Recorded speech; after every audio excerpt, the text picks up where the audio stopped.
I'm Norm Poltenson, the publisher of the Business Journal. I'd like to share with you a report card this morning on the efforts of our governor and the recently passed budget for the state of New York. I'm frankly delighted that the governor has made some huge inroads in what has been traditionally defined as our dysfunctional state. The budget came in at a whopping $132.5 billion, but keep in mind that's flat. That's about what we spent last year. And of that $132.5 billion, $87 billion comes from state taxes and the rest comes from feds. Now, the key here is to look at the growth drivers in the budget. And if we look at Medicaid, it grew by about 4%, that's the projection. And the same for school aid. Those are the two major items that we look at.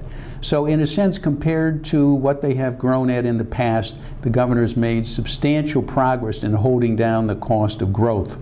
He also took a budget gap of $25 billion over 2 years and has brought that down to $2 billion, which I think deserves kudos. And he did it without any gimmicks, to which we've been accustomed to in the last 30 years, including the gimmicks that his father was fond of. The property tax cap is still there at 2% and holding, and since we're not spending more money at the state level, it's having a substantial impact on those people who had to pay the property tax. And I give the governor very high marks for his continuing efforts to streamline state government and to make it more efficient and to do more consolidation. Now that's one side of the report card. And what's the other side of the report card? The things that didn't get done. Medicaid is $54 billion out of a budget of $132.5 billion. And that's because we have a Cadillac plan which offers everything that's available, and we also have more enrollees than anybody else. We're in a state with fewer than 20 million people. 5 million of them are now on the rolls of Medicaid. That's an 84% increase just since the year 2000. School aid is now at the point where we spend $18,126 per student on our secondary education. That is 73% above the national average. And I didn't mention to you on Medicaid that Medicaid per person is 2 to 3 times above what the national average is. I also have to fault the governor for not attacking our state debt. State debt now is over $6 billion a year in interest alone, and that's just the debt that's on the books. I didn't mention the debt that's off the books, which has been issued by agencies over the year. We have no plan to reduce that state debt.